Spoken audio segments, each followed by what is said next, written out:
I'm Nicola Talent, and you're listening to Crime World, a podcast about criminals, drugs, and the sins of the underworld. We're Ireland's top podcast for 2025, and now we've got a new website. So if you want to learn more about crime and criminals, if you want stories, extras, and podcast subscriber specials, go to www.crimeworld.com. Eamon, we were talking last week about Stephen Carberry, who was the brother of Richie Carberry, murdered Richie Carberry, and he was pleaded guilty in relation to his role in the disposal of the remains of Keane Mulready-Woods. Now, there's another man, Glen Bride, and he's also pleaded guilty to his role in it. Sentence hearing you were at, and both him and Stephen Carberry will be actually sentenced together next month. But interesting detail in Glen Bride's case. Yeah, well, he was like Carberry, I suppose, who was brought in the aftermath of the murder, and this is where Keane Mulready-Woods had been brought to this house in Rathmullen Park in January the 12th, 2020 in Drogheda. And that's where he was last seen alive. And the Garda information, they're satisfied that Robbie Lawlor killed him, and the body was then dismembered, and the body parts then were distributed in 2 sports bags, and the torso was left on open land nearby that wasn't found for 14 months later. So the 2 sports bags went into the back of this Corolla van that failed to start. So Stephen Carberry gets the call. He turns up with this Volvo V40. I think I was calling it a 340 last week, but there is such a thing, but I think it's a V40. It was a bit clearer this week in the court. And he drove that to Priorswood and dumped one of the bags in which there was arms and legs. On his own? Well, as far as I understand, that's what we heard in court. Yeah. And then he left the car in Artane. They said Artane last week. They said Donecarney this week. They was left in a residential area. And the next day, he would have been there with Glen Bride, basically showing him where it was. This is on the 14th, showing him where the car was.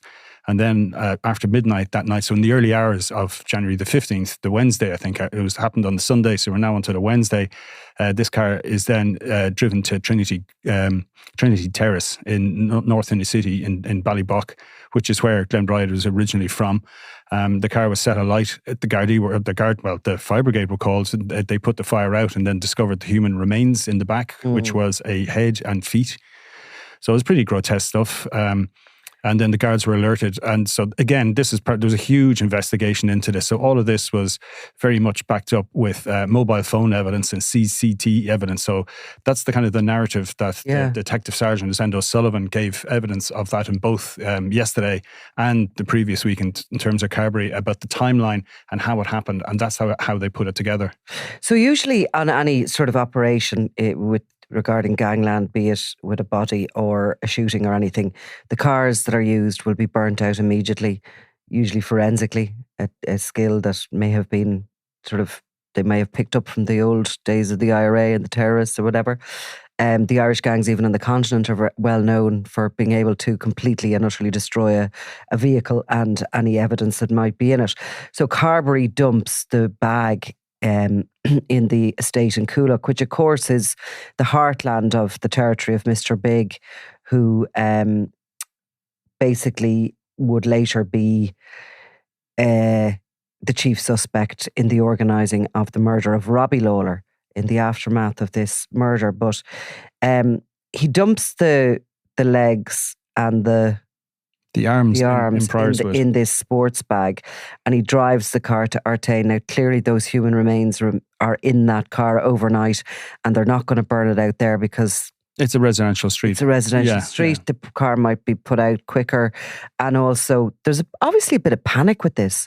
Yeah, you wonder how well it was planned, because part of the evidence was that Stephen Carberry called a taxi using Glen Bride's phone for Glen Bride to be brought back from the apartment they were in Coolock. I think it was, they described it as being one of Carberry's, a girlfriend of Carberry they were staying at, and they called the taxi firm, and the recording of that was listened to by guards who were able to ID Carberry, who then under questioning admitted it was him anyway. Right.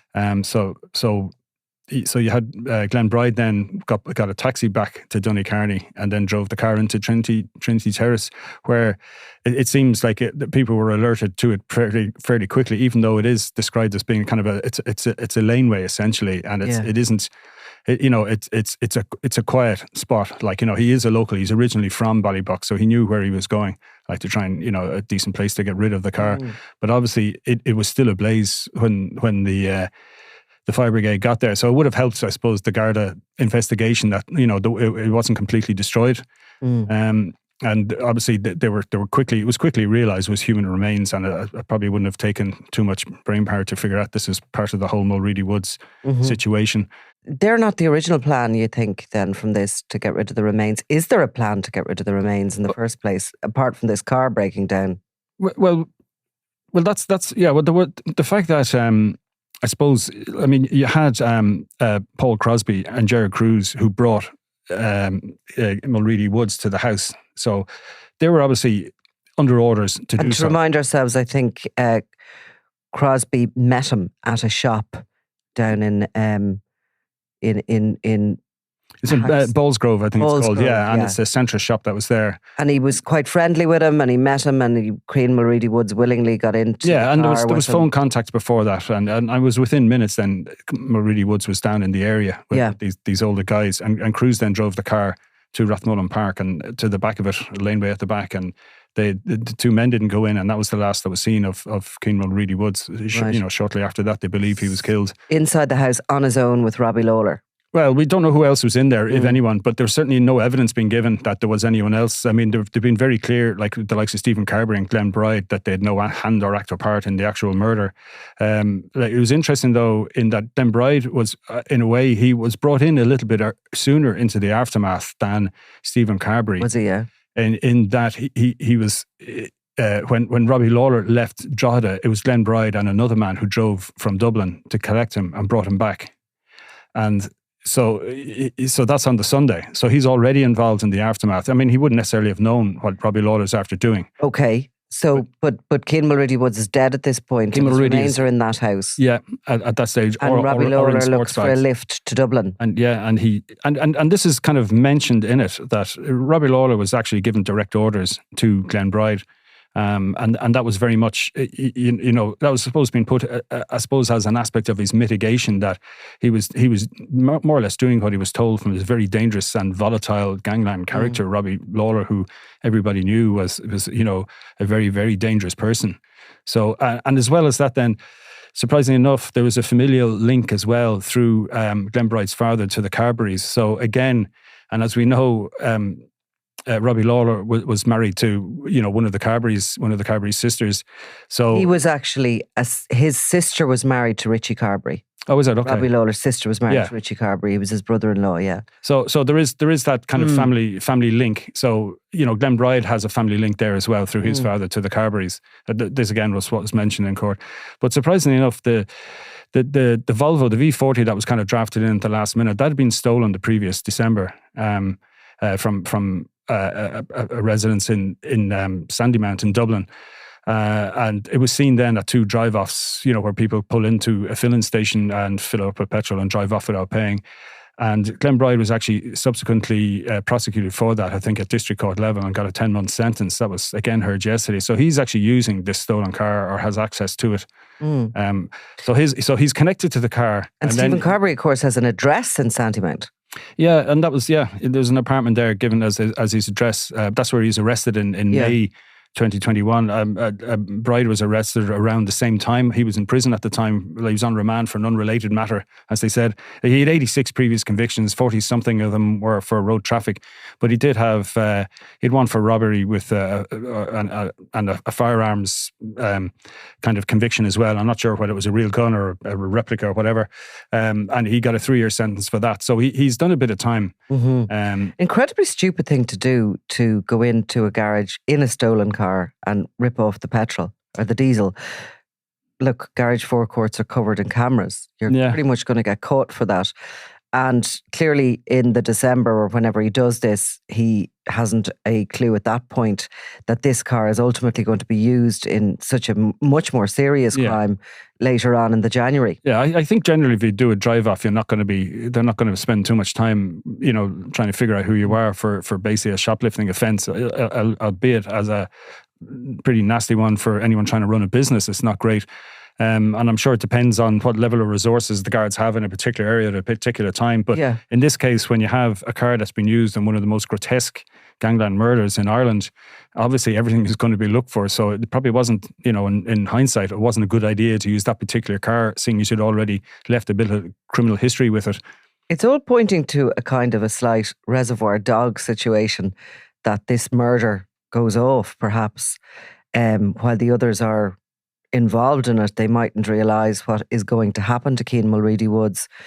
Obviously, Robbie Lawlor is, very volatile at this point. He's in the house in Rathmullen with Mulready-Woods on his own.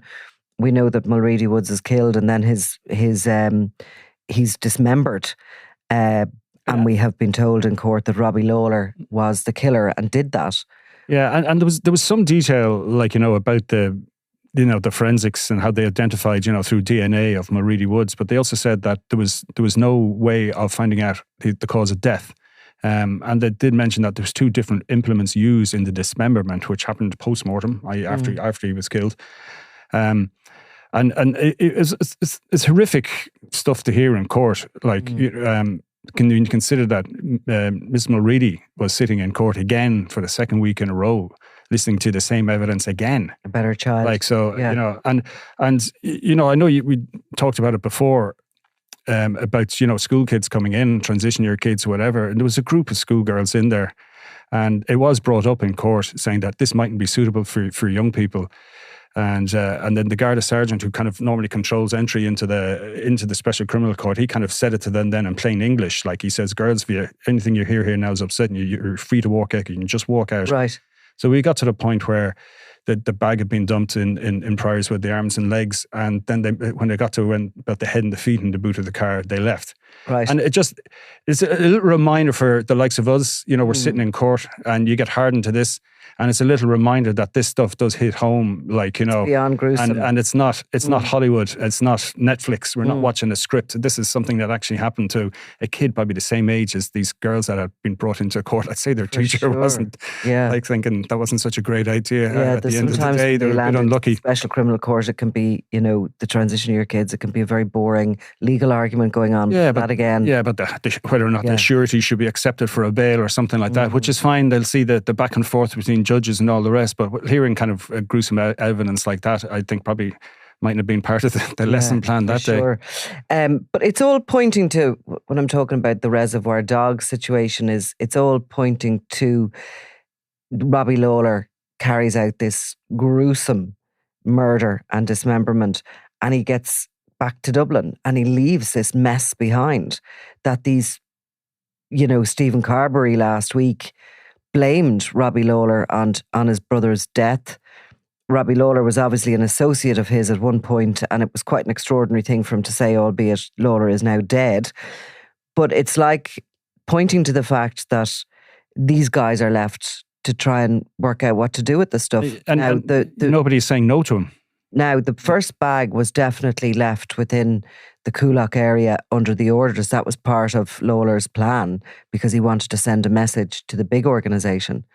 But the rest of it seems to have been a chaotic, what do we do here? We're in a car that has been stolen, that could be linked to us and has body parts in it. Yeah, I think the plan fell apart fairly quick in that Elizabeth Mulready reported her son missing quite quickly, because it was unusual for him not to be in contact. Yes. And shortly after that, this again was said in evidence, the guards got confidential information that he had been already murdered.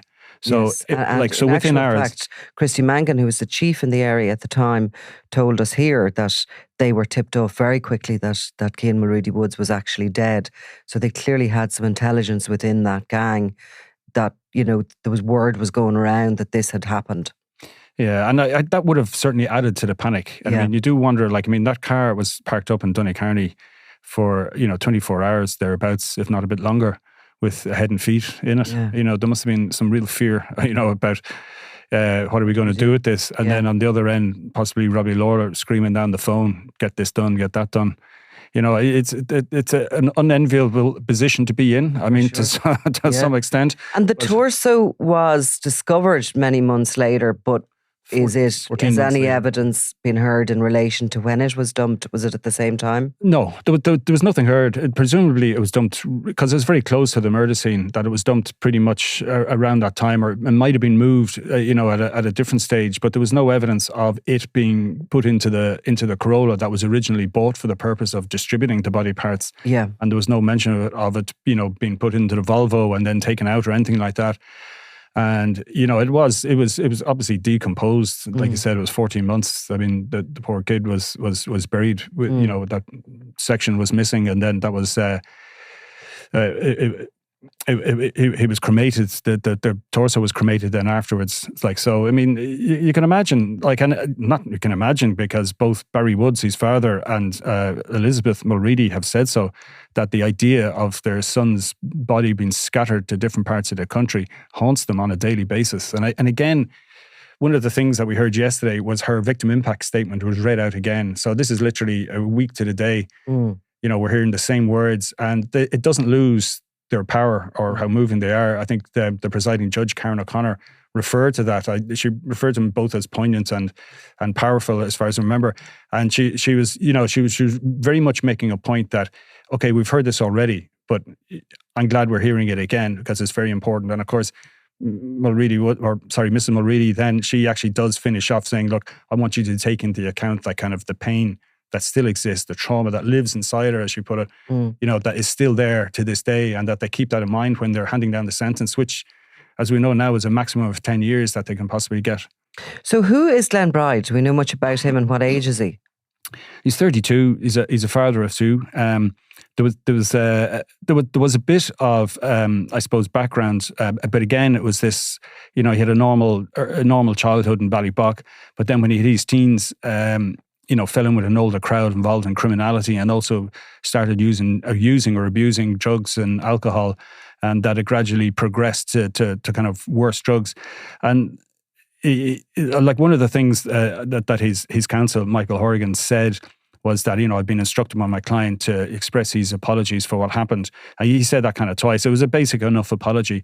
And Glen Bride didn't speak at all, except at one point near the end when his counsel was going through his kind of teenage years when he went off the rails, and mentioned then that it escalated to crack cocaine and heroin, at which point Glen Bride stood up and he says, I don't know what he's talking about. I want this put back.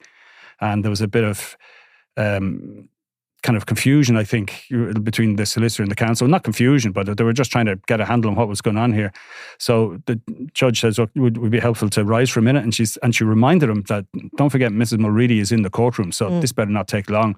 And he came back, and the counsel apologised, said there was they shouldn't have mentioned crack cocaine or heroin, but otherwise everything else was fine, the alcohol and the tablets and stuff like that. But he was upset. Well, that was the only time he spoke. Like, he's I suppose his dark hair, receding hairline. He was wearing a black Hugo Boss t-shirt with Hugo written across the middle.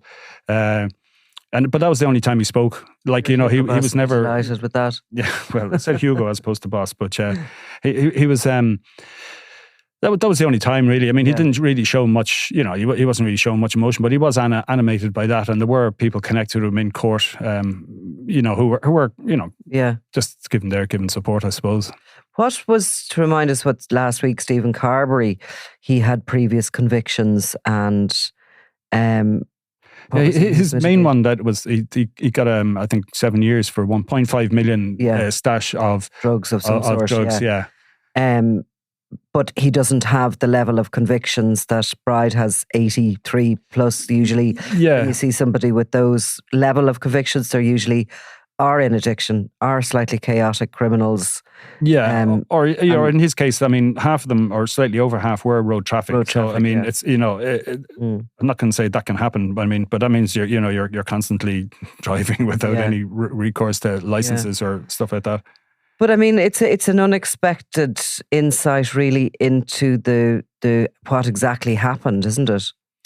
Yeah, I mean, well, it's we're You're getting that kind of, I suppose, a more detailed narrative of what happened. We've no idea what happened inside the house. I mean, apart from 17-year-old being dismembered, we don't know how he was killed. We don't know how long it took, or we do know he was dismembered after he died. We don't, the motivation, was it this just generalized kind of desire for revenge, or the motivation seems clear enough to me. It is Robbie Lawlor was in prison at the time. His brother-in-law, Richie Carberry, was murdered. The feud was going on in Drogheda, and Carberry was seen as being on one side of that feud because a younger grouping had disaligned themselves from the Maguire Cornelius Price group, which had controlled that area for a long, long time. And they had kind of put it up to them. They were sick of being spoken down to and bullied, and they decided they were going to go it alone. It was a fight for power, for business. Money really was behind it. But Carberry in the background was, supplying those younger mob with probably guns and certainly drugs. And he was mentoring them. So Robbie Lawlor was seen as aligned to his brother-in-law. Lawlor was in prison when Richie Carberry was killed. Lawlor immediately blamed Mr. Big, the criminal known as Mr. Big, on it. He was facing trial himself for attempts to kill a lady called Fiona Mitchell, whose house he'd broken into. He was before a jury because it was seen as a domestic case rather than a gangland one. That decision was made. There'd be a lot of criticism within the guards and probably for those involved that the likes of Robbie Lawlor was up before a jury, but nonetheless he was. The jury found him not guilty of that incident at Fiona Mitchell's house, and he walked free from court just before Christmas. A red alert was sent out all over the areas that he would be known to frequent by the Gardaí. And there was a lot of concern that he was walking out of court and he was going to avenge his brother-in-law's murder. And he was kind of coming boots into the middle of that feud, which already had police in Drogheda at the pin of their collar with everything that was going on. Lawlor was in Dublin one day before Christmas. He goes into a gym, he comes out of the gym, and these younger crew who would be associates of Mr. Big roughed him up, took his gym bag and videoed this assault on him, where he says to them, I'll get you, and they're going to get him or whatever. And they later post videos of his flip-flops from the gym bag to taunt him. And that's really at the heart of all this, because of course in that gym bag with Keane Mulready's legs and arms were a pair of flip-flops. And that was a message back to who Lawlor blamed on the murder of his brother-in-law and obviously the roughing up of himself on the street. It was a message back to Mr. Big, and really it laid down, it sort of signed Robbie Lawlor's own death warrant really as well.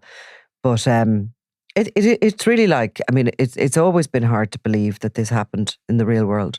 Yeah, I mean, it's the only thing you can think of that was kind of close to it. If you remember the whole Cotton Eye Joe Delaney from back in the 90s, where a fellow was tied to a chair and tortured for several hours, and we had witness evidence about listening to this man screaming, and his own son, Scott, wasn't it? Delaney, yeah. He was dumped with his friend. His friend was dead at this stage, but that was a real scene from Red Square Dogs. For sure. And I'm sure there's many things that we don't hear that never come to court. Yeah. It's just when they do come to court, you hear the detail and the mechanism and the evidence that's there that, bring these scenarios right into the real world and right in front of you in court, including the people who were involved in them and the victims. And I suppose you have the recent attack by the Hennessy's on one of their friends, where they're branding him with the word rat. And it was a prolonged ordeal. I'd say this sort of stuff does, happen obviously more than we think or believe. These two are going to be sentenced together now. Well, they're actually not. They're separate, but they're on the same day. And I think and counsel for Glen Bride was pretty adamant about that. That there was originally the whole idea was that they wanted them separate. So there were separate trials all the way through. It has meant though that Mr. Mulready has been kind of coming to court twice as much instead of half the amount if they were held together. And neither of them began as a trial. They both pleaded guilty before a trial began, did they? Yeah, they both pleaded guilty to, I suppose just down to assisting an offender really is the kind of the basic kind of allegation against them, and they can face up to 10 years for that. So we know that similar charges, Paul Crosby got the maximum, he got 10. Jared Cruz got 7, and Jed McKenna, whose house was used, and again, obviously one of these people, like, doing what he was told, he got 4 years. He attempted to clean up the scene. The Gardaí went in very shortly after the killing. I think it was within 2 days or a day after. The floor, there was pieces of flooring had gone missing. There was paint, fresh paint on the walls and stuff like that. So everybody's kind of got I suppose they've got a tariff behind bars, based on their role, but also I think as well their background as well. Like, so I mean, I suppose someone like Glen Bride, as he's a serial offender in that sense. I mean, probably nothing like this in that sense, like, being involved in something as gruesome as that, but. They'll take into account, I suppose, what they said about being dealing with this dangerous and volatile character. Yeah, and sort of they're claiming they were under the influence of him or afraid of him or whatever, but nonetheless, both have previous convictions, and that'll all be taken into account as well. So those sentences are in March, and quite a successful, really, police operation. It wasn't it? Yeah, it looks like it. I mean, like it was described as as being a huge operation, and we do know it was. Like, I mean, there was a huge amount of resources put into it. Like when you know that all the phone analysis that goes on, and the amount of time that takes, and the amount of expertise it takes, and even the paperwork that comes with it in terms of getting all the search and various warrants correct. Like it's not a simple thing to do. I mean, obviously the guards are well versed at it now because we've seen it in so many different cases. I mean, the Ruth Lawrence trial. There's an incredible amount, and they really are able to kind of pinpoint when people are moving, when they're talking to each other, and once they get the phones, they can find out, if there's texts are available, if it's not an encrypted phone or if things haven't been erased, they can find out quite a lot very quickly. And then all the CCTV, which they use to back it up, and so by the time the likes of Carberry and Bride are arrested. I mean, Carberry made a certain amount of admissions and was helpful enough and spoke about a few things, and in terms of, say, like the incident outside the gym and what that was about. And he talked about different nicknames people had, and he was somewhat helpful. Glen Bride, on the other hand, when he was arrested and taken from prison and questioned by the guards, he put up his hoodie and refused to cooperate. He was interviewed 4 times and didn't say anything. But the point is, the investigators already had all this information, and it was really, this is what we've got. Have you anything to say? It didn't matter that in Bride's case that he didn't have anything to say. They were still able. They had enough that he and does guilty. That go when he pleads guilty? Does that go? Could that go against him? Yeah. No, it's in the mitigation. Like if you enter an early plea, that's the judges have to take that into account. I mean, they mentioned like it would have been a serious trial. I mean, we heard recently about the guys involved in the one of the cocaine boats, the not the Cool Explorer, the MV Royal. Yeah. Like, and again, the early plea mitigation was put out there, and they were saying that this trial would have lasted, a couple of months, and there was 112 witnesses. So you can imagine how long that takes. So it would have been a similar case if there'd been a fully contested trial, for any of the guys who've been done for kind of being involved in the aftermath of the murder. They would have gone on for months. And again, you never know. There's no guarantee once a trial is up and running that it'll finish, that it'll succeed, Is there any suggestion there's anyone left to be, from the evidence you've heard, has there been any mention of anybody else that might have been involved? We're talking about, when Robbie Lawlor was collected from Drogheda and brought back to Dublin, there was another individual, and that's how it was said. So there are other individuals. So there was Glen Bride and possibly somebody else in the car? Yeah. Okay. And so you do wonder, like, and there could be other individuals at other parts of it. So I don't know is the answer. I mean, it's something that we can try and find out maybe after they've been sentenced, and here there's going to be anyone else likely to be prosecuted, or even that there's others that they haven't got the evidence to prosecute them at this stage. But if things change, they might. Right. Well, look, thanks very much, Eamon. It was a pleasure, Nicola. If you are already a subscriber to crimeworld.com, you've probably binged on our 6-part deep dive into the life and the rise of the dapper Don Christy Kinahan. From the streets of Dublin to the head of a global cartel, what made and moulded the ambitious Kinahan? And where is he now as he runs from the law? For those of you who haven't joined us yet, here's a short extract from our exclusive series, which is just a click away. So we're going to do a rest here. We're going to start this tome, which is the sort of the life and crimes of Christy Kinahan Sr., who has to be the most fascinating individual in the entire sort of Kinahan cartel set. You know, he is an intriguing character, to say the least. I think he's the most interesting of all the gangland criminals, really, if you see where he's come from and where he's ended up and how he's managed to navigate through all of those eras of organised crime. An incredible story. If he was involved in another arena of life, he'd be regarded as a kind of heroic businessman. But of course he's not. He's involved in a murderous cartel. But an incredible story. And there's a little bit of intrigue and mystery to his background, which we're going to go into.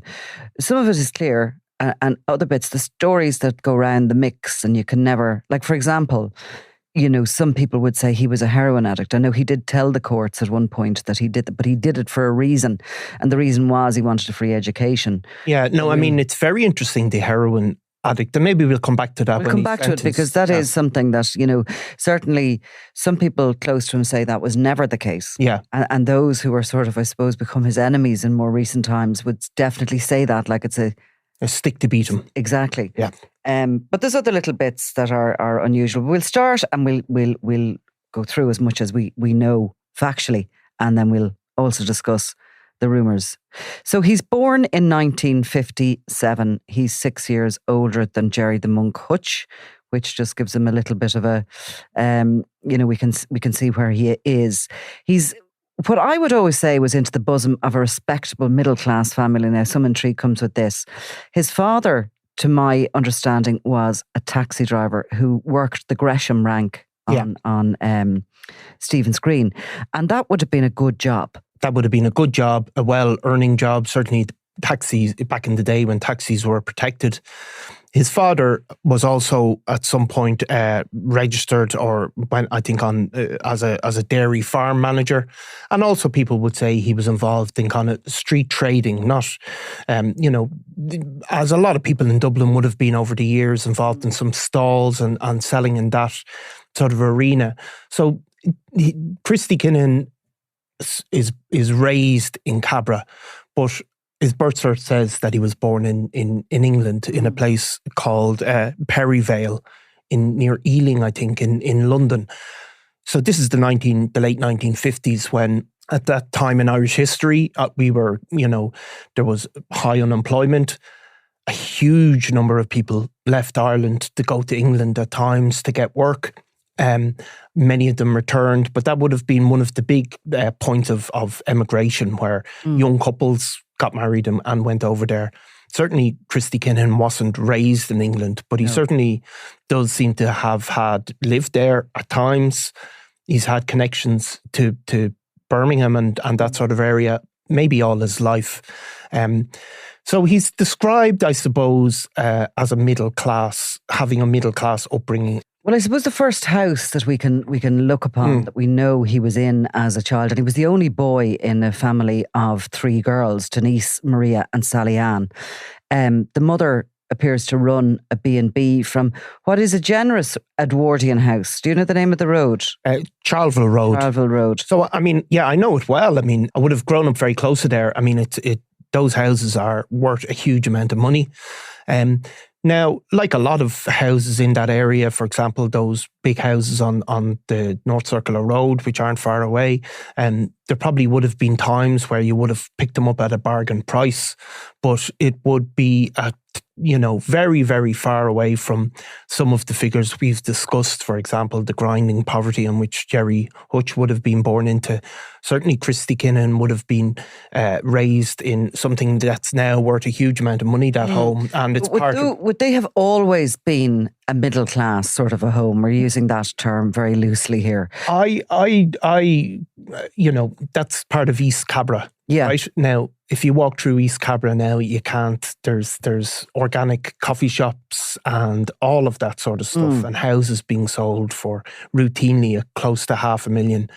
Like back in the 60s, it wouldn't have been so much like that, I think. And those houses, like a lot of places in sort of Stony Batter or somewhere like that, those houses wouldn't have been seen as posh houses.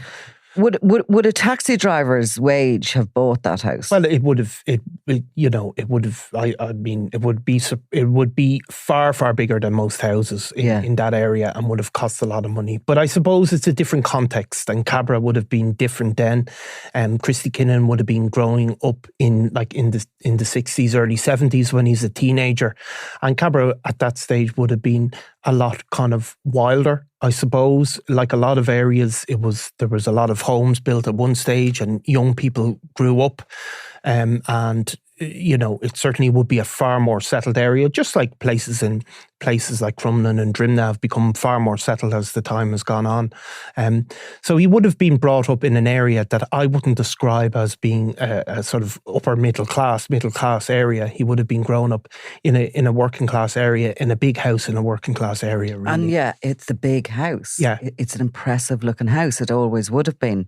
We do have some suggestion that the family originally lived in St. Teresa's Gardens. Yeah. To go from St. Teresa's Gardens to Cabra and to this Edwardian period property is a huge leap. It is a huge leap, and people would have said to me, for example, that the connection between the Kavanagh and the Kinahan family, for example, has always been a bit.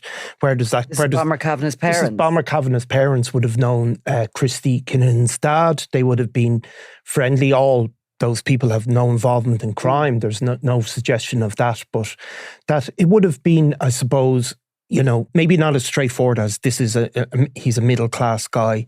It's somewhere along that line, I suppose. And like most Irish people have, the poverty is only one generation away, I suppose. Well, he certainly had aspirations, and he was very smart. In school. Though it is said, and it just shows you when somebody gets as big a news story as Christy Kinahan that his leaving cert results have been made public. Do you know that? Didn't know that. And maybe not made public, but the Sun did a story about how he actually failed his leaving. Right. So Christy Kinahan, look, there's no doubt about him being smart, but certainly that was said that he only passed 2 subjects. He would have gone to, it said went to Declan's in Cabra first and got expelled, and then went to O'Connell's in the North Inner City. Now, O'Connell's Christian Brothers School, probably one of the most famous schools in Dublin. My own father would have gone there. People would have got a scholarship, and it would have seemed to have been a really prestigious school. Past pupils would have included James Joyce, Pat Kenny, the broadcaster, former Taoiseach Sean Lamass, PJ Mara. Also, interestingly, and probably a relative contemporary of Christy Kinahan would have been Tony Gregory would have gone there, who would play a huge prominent role in the anti-drugs marches in the city. So he would have gone. He would have, again, that would have been sort of a prestigious school. But he seems to have not thrived. And then I think we get into a bit of a grey area when he leaves school. But he excelled, apparently, at sport and at kickboxing. Yes, and that was a thing that he kept up, I think, through all his life, one way or another. And obviously his sons would have a huge interest in boxing as well. If you liked what you just heard, go to crimeworld.com now and subscribe for more ad-free listening, exclusive content, and the best crime stories around.